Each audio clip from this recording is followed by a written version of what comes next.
మత్తయి సువార్త 7వ అధ్యాయం 1వ వచనం. మీరు తీర్పు తీర్చుకుడి, అప్పుడు మిమ్మును గూర్చి తీర్పు తీర్చబడదు. ప్రార్థన చేసుకుందాం. మహోన్నతుడైన మా ప్రియ పరలోకపు తండ్రి, జీవాధిపతి, దయగలిగిన మీ పాదాల సమీపానికి మరోసారి ఈ రీతిగా రావడానికి, మా ప్రియులందరినీ కలుసుకోవడానికి కృపనిచ్చారు. ఆయా స్థలాల్లో చెదిరి ఉన్న పరిశుద్ధులతో మాట్లాడడానికి, అల్పుడైన నీ పాద పరిచారకునికి మీరిచ్చిన ఈ మంచి సమయం కొరకు రుణస్థుడని చెప్తున్నాను. విస్తారమైన ఒత్తిడుల మధ్య, మానసికమైన పోరాటాల నడుమ, మరోవైపు తెగులుని గురించిన భయాల నడుమ, నీ పిల్లలమైన మేము నిరీక్షణ గలవారంగాను, నేను ఎరిగిన వారంగాను, ధైర్యం గలవారంగాను మీరు మమ్మను ఉంచినందుకే రుణస్థులమని చెప్తున్నాం. ప్రియ తండ్రి, జీవవాక్యమును చేతపట్టుకుని జ్యోతుల వలె మీరు ప్రకాశిస్తున్నారన్న మాట మా ప్రియులందరి జీవితాల్లో నెరవేర్చి మీరు మహిమ పొందుమని, కృపగల మీ హస్తాలకు, జాలిగల మీ హస్తాలకే వింటున్న మా ప్రియులను మాట్లాడుతున్న నీ దాసుని అప్పగించుకుంటూ, మీ సన్నిధి మాతో కూడా ఉండనిమ్మని, వాక్యాన్ని వివరించడానికి అవసరమైన భావాన్ని, భాషను, ఆత్మ నింపుదలనిమ్మని యేసుక్రీస్తు ప్రభు వారి పేరిట ప్రార్థిస్తున్నాం తండ్రి, ఆమేన్. తీర్పు తీర్చవద్దు అనే మాట మనం అధ్యయనం చేస్తూ వచ్చాం. ఈ తీర్పు తీర్చవద్దు అన్న మాట వద్ద ప్రాథమికంగా ఎవరినైనా ఒకరిని మనం ఒక పడికట్టుతో కొలిచి వీడు దీనికి తగినవాడు, వీడు ఖచ్చితంగా నష్టపోతాడు, వీడి పిల్లలు, వీడి కుటుంబం ఇలా అవుతారు అనే పదాలు మనం పలుకుతాం. అలా పలకడం అనేది తప్పు అని చెప్తున్నాడు ఆయన. అంతేగాని అభిప్రాయాన్ని వెల్లడి చేయడం, సరైన పరిస్థితుల్లో చెప్పడం తప్పు అని కాదు ఆయన ఉద్దేశం. అయితే ఈ మాట చెప్పడానికి ఉన్న ఆ సందర్భం ఏమిటి ఆయన అంటున్నారంటే 3వ వచనం. అదేమిటంటే, నీ కంటిలోనున్న దూలమును ఎంచక నీ సహోదరుని కంటిలో ఉన్న నలుసును చూచుట ఎలా. ఇక్కడ ఈ వచనాన్ని మనం 2 పార్శ్వాల్లో చూడొచ్చు. మొదటి పార్శ్వం ఏంటంటే, ఒక వ్యక్తి ఎదటివానిలో లోపాలనే చూసేటువంటి తత్వం కలిగినవాడు. ఈ పరిసయ్యులు, శాస్త్రులు ఎల్లప్పుడూ లోపాలు కనిపెట్టడం, చివరికి దేవుడు తానే రక్తమాంసాల్లో పాలివాడై వారితో ఉన్నప్పుడు, వారి మధ్య ఉన్నప్పుడు ఆయన శిష్యులలోనూ ఆయనలోనూ లోపాలని కనిపెట్టేవారుగా మారారు. శిష్యులు చేతులు కడుక్కోకుండా తినడం నలుసు, కానీ వారి జీవితంలో వేషధారణ అనే పెద్ద దూలం ఉంది. దాన్ని వారు గమనించటంలా. వారు తాము సున్నంగుట్టిన సమాధులై ఉండి, విశ్రాంతి దినాచారాన్ని మీరెందుకు మీరారు? అది కూడా జబ్బుపడిన ఒక వ్యక్తిని బాగు చేయడం దగ్గర, ఎండిపోయిన ఒక చేతికి స్వస్థతనే ఉండటం దగ్గర. అంటే వాళ్ళు ఎప్పుడు కూడా ఎవరు అంటే, they are always fault finders. ఎదటి వాళ్ళ లోపాలు చూడడమే వారి పని. ఎదటి వారిలో ఏ మంచి వాళ్ళకు కనపడదు. వాళ్ళ కళ్ళు ఎప్పుడు కూడా లోపాలను వెతికే కళ్ళద్దాలను పెట్టుకుని ఉంటారు వాళ్ళు. ఎంతటి వాడిలోనైనా సరే, ఎంత మంచి వారిలోనైనా సరే, ఎంత శ్రేష్టమైన వారిలోనైనా సరే, వారి పని ఏమిటంటే లోపాలను వెతకడం. ఇలాంటి వారి గురించి మాట్లాడుతున్నాడు ఆయన. వారితో మీరు, అబ్బా చంద్రుడు ఎంత అందంగా ఉన్నాడండి అనండి. మీరు ఏం అందమండి, చూడండి లోపల ఎన్ని లోపాలు ఉంటాయి, ఎన్ని మచ్చలు ఉంటాయి చంద్రుడిలో, ఆ అందంగా కనపడుతున్నాడా మీకు అంటారు వాళ్ళు. అబ్బా సూర్యుడండి ఆయన లేకపోతే అసలు భూగోళం ఏమైపోయి ఉండేది అంటే సూర్యుడా బాలేవాళ్ళండి. అసలు సూర్యుడిలో ఎన్ని లోపాలు ఉన్నాయి మీకేం తెలుసు అంటారు. అంటే వాళ్ళు లోపం కనిపెట్టనిది ఏది ఉండదు. మీరు ఏ విషయాన్ని ప్రస్తావించండి, వాటన్నింటిలో లోపాలను వాళ్ళు ఎతికి చూపిస్తారు. లోపాలు చెప్తూనే ఉంటారు. ఇక వాళ్ళ పని ఏమిటంటే ఎప్పుడు లోపాలు ఎత్తి చూపించటం, విమర్శించటం, తీర్పులు తీర్చడం వాళ్ళ పని. ఇలాంటి వారి గురించి మాట్లాడుతున్నాడు ఆయన. ఇక్కడ ఇది మొదటి పార్శ్వం. రెండవది ఏమిటంటే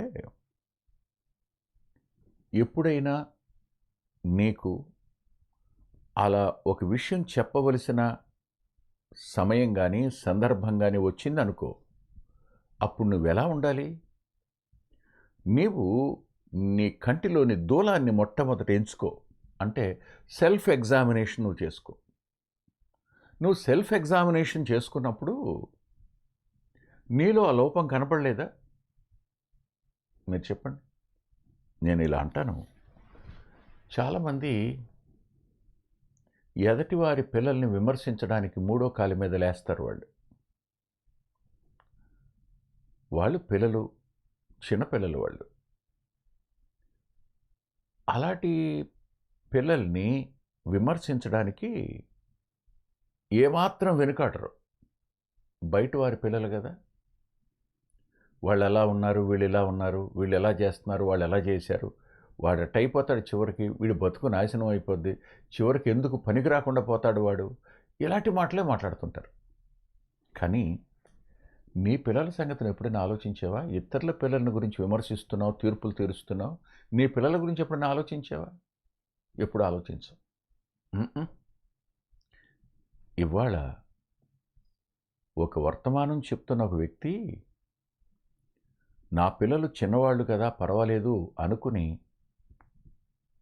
యవనస్తులైన ఇతరుల పిల్లల మీద వాళ్ళు చేస్తున్న తప్పులను బట్టి నువ్వు విమర్శిస్తూ, నిందిస్తూ, తీర్పు తీరుస్తుంటే 15 సంవత్సరాల తరువాత కూడా ఇదే ప్రసంగం చేయగలవా? ఆలోచించు.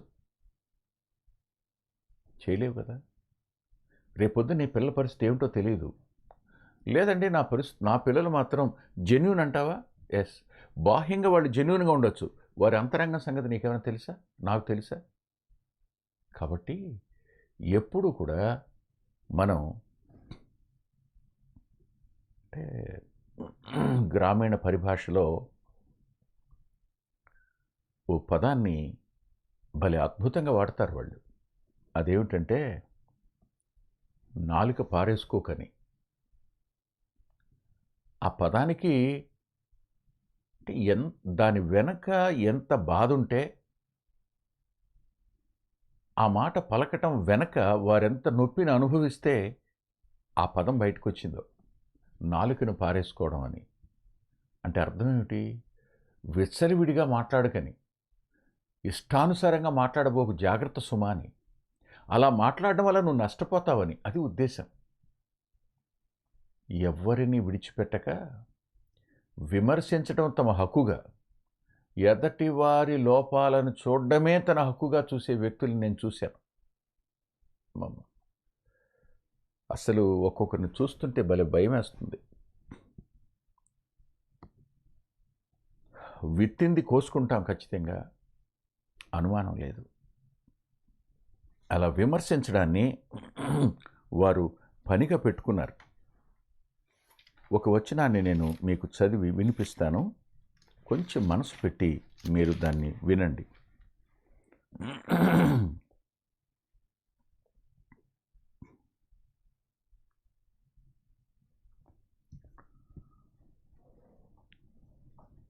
పౌలు గారు కొరింథీయులకు రాసిన మొదటి పత్రిక 4వ అధ్యాయంలో ఇలా అన్నాడు.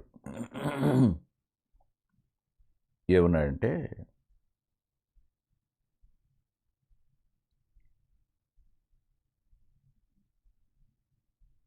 మూడవ వచనం నుంచి, 4వ అధ్యాయం 3వ వచనం. మీ చేతనైనను ఏ మనుషుని చేతనైనను నేను విమర్శించబడుట నాకు మిక్కిలి అల్పమైన సంగతి. నన్ను నేనే విమర్శించుకొన్ను. నా యందు నాకు ఏ దోషమును కానరాదు. అయినను ఇందువలన నీతిమంతుడుగా ఎంచబడను. నన్ను విమర్శించువాడు ప్రభువే. కాబట్టి సమయము రాకమునుపు అనగా ప్రభు వచ్చు వరకు దేన్ని గురించి తీర్పు తీర్చుకుడే. ప్రభు వచ్చు వరకు దేన్ని గురించి తీర్పు తీర్చుకుడే. ఆయన అంధకారమందలి రహస్యములను వెలుగులోనికి తెచ్చి హృదయములలోని ఆలోచనలను బయలుపరుచున్నప్పుడు ప్రతి వానికి తగిన మెప్పు దేవుని వలన కలుగును. పౌలు గారికి ప్రభు అనుగ్రహించిన ఓ అద్భుతమైన అవగాహన ఇది. ఆగండి, తొందరపడబాకండి. నన్ను నేను విమర్శించుకున్నప్పుడు నాలో ఏ లోపాలు కనపడవు. నాలో ఏ లోపాలు లేవు గనక, నా పిల్లల్లో లోపాలు కనపడడం లేదు గనక నేను తీర్పు తీర్చడానికి తగుదును అనుకుంటావేమో. వద్దొద్దు. నాలో నాకే లోపాలు కనపడవు, అయినా సరే నేను నీతిమంతుడిగా తీర్చబడను అన్నాడు. ప్రతి వ్యక్తి తనను తాను మంచి కళ్ళద్దాలతో చూసుకుంటాడు. నేను మంచివాణ్ణి అనే దృక్పథంతో చూస్తాడు. ఎదటివాణ్ణి సస్పీషియస్ లుక్స్ అన్నమాట. అవి అనుమానితమైనటువంటి దృక్కులు, లోపాలను వెతికేటువంటి కళ్ళజోడు పెట్టుకుని ఎదటివాడి లోపాలను కనిపెడుతూనే ఉంటారు. అందుకే అంటున్నాడు, ఇందాక చెప్పాను, నువ్వు విమర్శించేటప్పుడు నిన్ను పరిశీలన చేసుకో, నీ కుటుంబాన్ని పరిశీలన చేసుకో అని పౌలు గారు చెప్తున్నాడు. నన్ను పరిశీలన చేసుకున్నా, నా కుటుంబాన్ని పరిశీలన చేసుకున్నా నాకుగా ఏ లోపాలు కనపడవు. అంత మాత్రం చేత నేను నీతిమంతుని కాదు. కారణం ఏమిటి? ఇక్కడ అంధకారమందలి రహస్యాలు నాకు తెలియవు. అంధకారమందలి రహస్యాలు మనకేం తెలుసు? పిల్లల అంతరంగాల్లో ఏమున్నాయో, రహస్యంగా ఏం జరుగుతున్నాయో ఎవరికి తెలుసు? ఎవరికి తెలియదు కదా. కాబట్టి తీర్పు తీర్చడానికి తొందరపడొద్దు. తీర్పు తీర్చడం కొరకై మీరు ఆతృత పడొద్దు. తీర్పు తీర్చేయాలని మీరు దురుసుగా ప్రవర్తించొద్దు. ఎందుకు ఈ మాటలన్నీ చెప్తున్నాడు ఆయన? ఎందుకంటే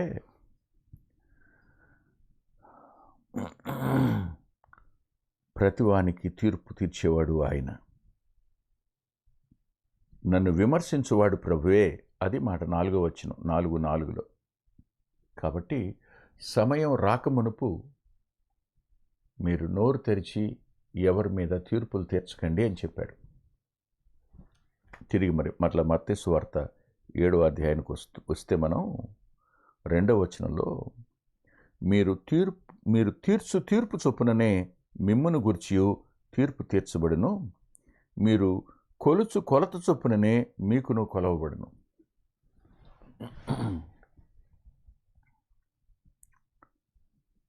మనం అన్న మాట తిరిగి మనకే వస్తుంది, అనుమానం లేదు. నా వ్యక్తిగత జీవితంలో నేను దాన్ని ఎక్స్పీరియన్స్ చేశాను. వాళ్ళకేముందిలేండి, డబ్బున్న వాళ్ళు అందుకనే పిల్లని తీసుకుని పోయి వాళ్ళు మెడికల్ కాలేజీలో జాయిన్ చేశారు అన్నాను నేను. కొన్ని సంవత్సరాల తరువాత నా దగ్గర డబ్బులు లేవు, కానీ నేను కూడా ఆ డబ్బులు సేకరించి నా బిడ్డను కూడా నేను మెడికల్ కాలేజీలో జాయిన్ చేశాను. అక్కడ జాయిన్ చేస్తున్న రోజున గుర్తు చేసుకున్నాను, ఫలానా రోజున నా స్నేహితుడు తన బిడ్డని జాయిన్ చేసినప్పుడు డబ్బులున్నాయి జాయిన్ చేశాడన్నాను కదా, క్షమాపణ కోరుకున్నాను. అంటే నేను ఏదైతే అన్నానో అదే నేను చేశాను. ఏ విషయంలో అయితే నేను వాళ్ళ మీద తీర్పు తీర్చినట్టు మాట్లాడానో అదే పని నేను చేయడం కళ్ళారా చూశాను. కన్నీటితో పశ్చాత్తాపడ్డాను. తొందరపడి అనుకోవడం, బయట ఎవరితో అనలా, నాలో నేను అనుకున్నదే. ఒకవేళ ఎవరితోనైనా నా భార్యతో కానీ నా సన్నిహితులతో అన్నానేమో కూడా జ్ఞాపకం లేదు నాకు ఇప్పుడు, కానీ పశ్చాత్తాపడ్డం జరిగింది. అందుకే నేను అంటున్నాడు, జాగ్రత్త సుమా. దేనికి? ఒక వండర్ఫుల్ ఎగ్జాంపుల్ మనకి పాత నిబంధన గ్రంథంలో కనపడుతుంది. దయచేసి మీరు రండి. సమూయేలు 2వ గ్రంథం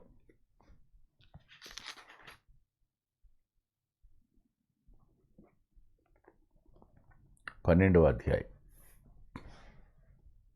12వ అధ్యాయంలో ఆ రోజు నాతాను రాజు అయిన దావీదు వద్దకు వచ్చాడు. ప్రవక్త అయిన నాతాను రాజు అయిన దావీదు వద్దకు వచ్చాడు. వచ్చినవాడు లోపలికి వస్తూనే తాను ఒక వార్తాహరుడుగా ఏదో సమాచారాన్ని అంతఃపురానికి తెచ్చినట్టుగా, ఒక పట్టణం మందు 2 మనుషులుండిరి అన్నాడు. రాజుగారు అలర్ట్ అయ్యాడు. ప్రవక్త వచ్చాడు అనగానే భయం ఉంటుంది. ప్రవక్త వస్తే నీవు సమాధానంగా వస్తున్నావా అని అడిగేవారు ఆ రోజుల్లో వాళ్ళు. ఇప్పుడు ప్రవక్త నేరుగా అంతఃపురానికి వచ్చాడు. వచ్చినవాడు రాజుతోనే మాట్లాడుతున్నాడు, మిగతా ఎవరితో మాట్లాడడంలా.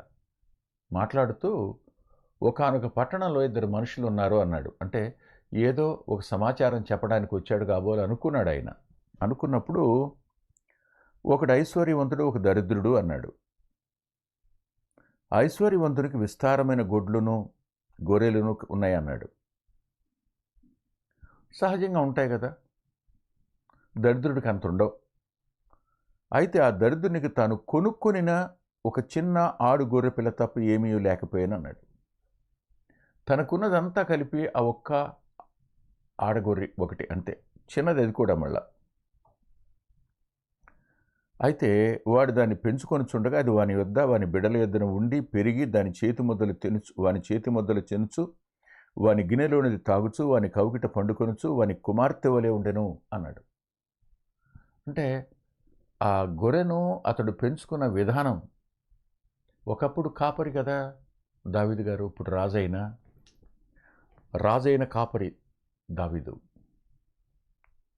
ఆ గొర్రెను పెంచడం ఏమిటో, గొర్రె గోరుముద్దలు తినటం ఏమిటో, కౌగిట్లో పండుకోవడం ఏమిటో, అది ప్రేమ చూపించటం ఏమిటో బాగా ఎరిగినవాడు కదా. ఉన్నదే ఒక గొర్రె, అది పిల్ల, దాన్ని మంచిగా పెంచుకుంటున్నాడు.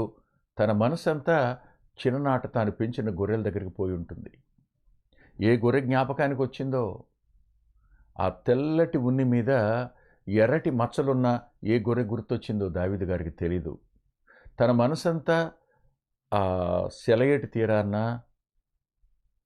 ఆ బెత్లెహేము దగ్గర గొర్రెల్ని మేపుతున్న ఆ దృశ్యంలోనికి వెళ్ళిపోయి ఉంటాడు ఆయన.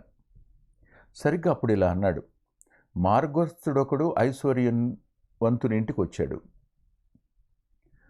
మార్గస్థుడొకడు అంటే ఎల్లప్పుడూ పర్మనెంట్గా ఉండడు, అప్పుడప్పుడు వచ్చేవాడు, దారిన పోతున్నవాడు ఆ ఇంటికి వచ్చాడు. వచ్చినప్పుడు అతన్ని ఇతడు ఎంటర్టైన్ చేయాలనుకున్నాడు. అందుకొరకు తనకన్నున్న గొర్రెలు కానీ గొడ్లు కానీ అన్నుంటే వాటిని ముట్టనొల్లక ఆ దరిద్రుని గొర్రెపిల్లను పట్టుకొని తన యొద్దకు వచ్చిన వానికి ఆయత్తము చేసెను. ఇంతే అన్నాడు. ఈ మాట వినగానే దావీదు ఆ ఐశ్వర్యవంతుడు, గొర్రెలు గొడ్లు కలిగినవాడు, పొరుగువాని ఒకే ఒక గొర్రెను, చిన్న గొర్రెను, ప్రేమతో పెంచుకున్న గొర్రెను, పిల్లల వద్ద తన కౌగిట్లో ఉన్నటువంటి ఆ గొర్రెను, అతని గొర్రెను ఇతను తెచ్చి మార్గస్థునికి ఆయత్తపరిచాడు అనగానే కోపం తట్టుకోలేకపోయాడు. బహుగా కోపం తెచ్చుకుని యెహోవా జీవముతోడు తీర్పు తీరుస్తున్నాడు. ఇప్పుడు యెహోవా జీవముతోడు నిశ్చయముగా ఈ కార్యము చేసిన వాడు మరణపాత్రుడు. వాడు కనికరము లేక ఈ కార్యము చేసిన గనుక ఆ గొర్రెకు ప్రతిగా 4 గొర్రె పిల్లలు నీవలని నాతానుతో అన్నాడు. జడ్జిమెంట్ చెప్పేశాడు. సీట్లో కూర్చున్నాడు. మనల్ని అడిగిన ఆయన ప్రవక్త కదా అనుకున్నాడు.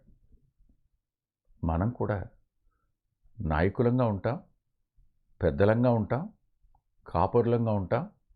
మన వద్దకు శ్రేష్ఠులే వస్తారు, ఎరిగిన వారు వస్తారు, నమ్మకస్తులు వస్తారు. దేవుని సన్నిధిని అనుభవించేవారు, దేవుని స్వరాన్ని వినేవారు, దేవుని సందేశాన్ని చెప్పేవారే వస్తారు. వచ్చి వారు మాట్లాడినప్పుడు మరొక వ్యక్తిని గురించి మనం వెంటనే తీర్పులు పాస్ చేస్తాం, తీర్పును ప్రకటించేస్తాం. ఎప్పుడు తీర్పు ప్రకటించామో నాతాను దావీదును చూసి ఆ మనుషుడు నువ్వే అన్నాడు. కానీ ఇప్పుడైతే మనస్సాక్షి ఆ మనుషుడు నువ్వే అంటుంది.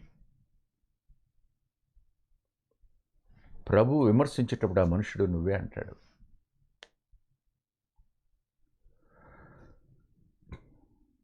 ఒకదానికి బదులుగా 4 గొర్రెపిల్లల్ని అతడు ఇచ్చుకోవాలి అన్నాడు. అయిపోయింది. ఆ మనుషుడు నువ్వే అన్నప్పుడు ఆ మరణపాత్రుడు నువ్వే 4 గొర్రెపిల్లల్ని ఇచ్చుకోవాలి. అయిపోలా? బెత్షెబాకు పుట్టిన మొట్టమొదటి బిడ్డ చనిపోయాడు. అమ్నోనును అబ్షాలోము చంపేశాడు. అబ్షాలోముని యోవాబు చంపాడు. చివరికి ఆదోనియా సొలొమోను రాజయ్యాక చంపబడ్డాడు.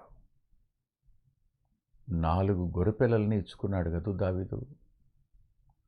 తను ఏ తీర్పు తీర్చాడో అదే తీర్పు తన తల మీదకి రాలేదా? జాగ్రత్తగా ఉందాం. తొందరపడే స్వభావం కలిగిన వాళ్ళం, అనవసరంగా మాట్లాడడానికి ఆవేశం కలిగిన వాళ్ళం, ఆలోచించకుండా ఏ మాట అంటే ఆ మాట మాట్లాడే తత్వం కలిగిన వాళ్ళం, ఒక్క క్షణమైనా నిదానించం, నింపాదిగా ఆలోచించే మనస్తత్వం ఉండదు మనకు. మనల్ని మనం పరిశీలన చేసుకోం. లేఖనం వెలుగులో ప్రభు యొక్క కనుదృష్టిలో మనల్ని మనం ఒక్కసారి పరిశీలన చేసుకుని నేను ఇలా మాట్లాడడం తగునా? నిన్నటి దినం ఓ తమ్ముడు నన్ను ఇలా అడిగాడు, అన్నయ్య ఈ భక్తి పరలోకానికి వెళ్ళటానికే కదా అన్నాడు. అంటే మనం ఆచరించే భక్తి అంతా పరలోకానికి వెళ్ళటానికే కదా, రేపు పరలోకి వెళ్ళిన తర్వాత అమ్మయ్య అనుకుంటాం, అంతే కదా అన్నాడు. అంటే రక్షించబడింది దానికోసమే, ప్రభువుని నమ్ముకున్నది దానికోసమే, మారుమనసు పొందిన దానికోసమే. కానీ ఆచరిస్తున్న భక్తి అంతా ఉందే ఈ దైవత్వాన్ని ప్రపంచానికి చూపించటం కొరకైన భక్తిది. మన మాట ద్వారా, మన క్రియల ద్వారా, మన సంబంధాల ద్వారా, మన భావోద్రేకాల ద్వారా, మన చాపిన చెయ్యి ద్వారా, మన ఆదరణ ద్వారా, మన హెచ్చరిక ద్వారా లోకానికి ప్రభువును చూపించటం అనేది ఈ భక్తి యొక్క తాత్పర్యం. తిరిగి మనం ఈ మత్తయి సువార్త వద్దకు వద్దాం.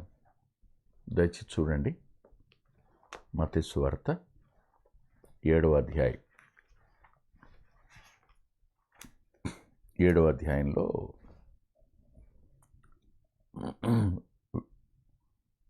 నీ కంటిలో దూలముండగా 4వ వచనం, నీవు నీ సహోదరుని చూచి నీ కంటిలో ఉన్న నలుసుని తీసివేయమని చెప్పునేలా? వేషధారి. ఇలా విమర్శించేవారికి ఆయన పెట్టిన పేరు వేషధారి. మొదట నీ కంటిలో ఉన్న దూలమును తీసివేసుకునుము, అప్పుడు నీ సహోదరుని కంటిలోనున్న నలుసు తీసివేయుటకు నీకు తేటగా కనపడును. నాకు ఈ మాట పలికినప్పుడు బిల్ గ్రాహం గారు రాసిన ఆనందం యొక్క రహస్యం జ్ఞాపకానికి వస్తుంది. ఆ ఆనందం యొక్క రహస్యం పుస్తకాన్ని తెలుగులోకి మాసిలామణి గారు తర్జుమా చేశారు. అది ఆ రోజుల్లో అవైలబుల్గా ఉండేది, మరి ఇప్పుడు అవైలబిలిటీ ఉందో లేదో తెలియదు. అందులో ఒక మాట భలే బాధ పెట్టింది. అందులో ఒక అంశం చిక్కులు పెట్టే పాపం అనే మాట రాశాడు ఆయన. రాస్తున్నప్పుడు సేవకులంగా మనకు వేదిక మీద నిలబడి విమర్శించటం అనేది హక్కుగా భావిస్తాం. మనకు ఆ హక్కు ఉన్నట్టుగా భావిస్తాం. మనకు అందరి లోపాలు కనపడతాయి, మన లోపాలు కనపడవు. అవన్నీ నలుసులు. కానీ క్షమించండి, ఈ మాట నేను అంటున్నాను, అనకూడదేమో. సేవకులమైన మనకు ఒక దారుణమైన పాపం ఉంది. అదేమిటంటే, మీరు చూడండి, ప్రతి సేవకుని పొట్ట ముందుకొచ్చే ఉంటుందన్నాడు ఆయన. సేవకుడి పొట్ట ముందుకొచ్చి ఉంటుంది అని అంటే అతడు తిండిపోతుగా ఉంటాడు కదూ. గ్లటనస్ ఇస్ సిన్ అన్నాడు ఆయన. ఇది కనపడదు నీకు, ఇది దూలం. కానీ ఎదటివాడు సమయానికి రాకపోతే విరుచుకుపడతావు, జాగ్రత్త అంటావు కాదు. ఎన్ని లోపాలు నీకు కనపడతాయి. నీకు చెప్పకుండా ఎక్కడికైనా వెళితే ఓర్చుకోలేవు. ఇలా విమర్శిస్తావు కదా, నీ లోపం నీకు కనపడిందా అన్నాడు ఆయన. రక్షించబడిన తొలినాళ్లలో ఆ పుస్తకాన్ని చదివినప్పుడు భయం వచ్చింది, భయభ్రాంతుడయ్యాను. ఇప్పటికీ ఒక మాట అంటాను. మొట్టమొదటిగా మన లోపాలను మనం సవరించుకుందాం. ఒకవేళ ఎవరి లోపమైనా కనపడితే అది నలుసుగా భావించి అది తీసివేసుకోవడానికి నువ్వు ప్రేమతో చెప్పు, అంతవరకే. అంతేగాని విమర్శిస్తూ, తప్పు చేస్తూ, తక్కువ చేస్తూ, నిరాకరిస్తూ వారు నరకపాత్రులు అన్నట్టు మాట్లాడకు.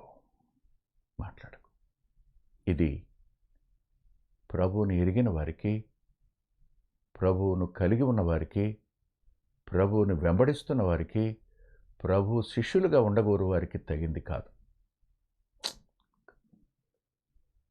ప్రభు ఎత్తి చూపించారు. మనం గత కార్యక్రమంలో దాన్ని అధ్యయనం చేశాం. ఆయనకు అన్నీ తెలుసు. ఆయన మనుషుని ఆంతర్యం ఎరిగినవాడు గనుక స్పష్టంగా చెప్పాడు, ఈ లోపం ఇదని. వాక్యం చెప్తున్నప్పుడు అందులో ఉన్న లోపం ఏదైనా, వారిలో లోపం ప్రభు చెప్తే మొదట అది మనం సరిచేసుకుని ఇతరులకు చెప్పవలసి ఉంది. ఇది ఈనాటి అధ్యయనం. తలలు వచ్చి ప్రార్థన చేసుకుందాం. గొప్ప తండ్రి, కృపగలిగిన మీ మాటలు కొన్ని వినడానికి సాయపడ్డారు. మమ్మల్ని మేము సరిచేసుకుంటూ నమ్మకంగా కొనసాగే కృపను మాకిమ్మని, మా ప్రియులందరినీ దయగల మీ చేతులకి అప్పగిస్తూ మీ సన్నిధి మాకు తోడుగా ఉండాలని అనుగ్రహించండి అని యేసుక్రీస్తు ప్రభు వారి పేరిట ప్రార్థిస్తున్నాం తండ్రి. ఆమేన్. మరల తిరిగి ఆదివారం మనం లైవ్లో కలుసుకుందాం. దేవుడు మిమ్మల్ని దీవించునుగాక.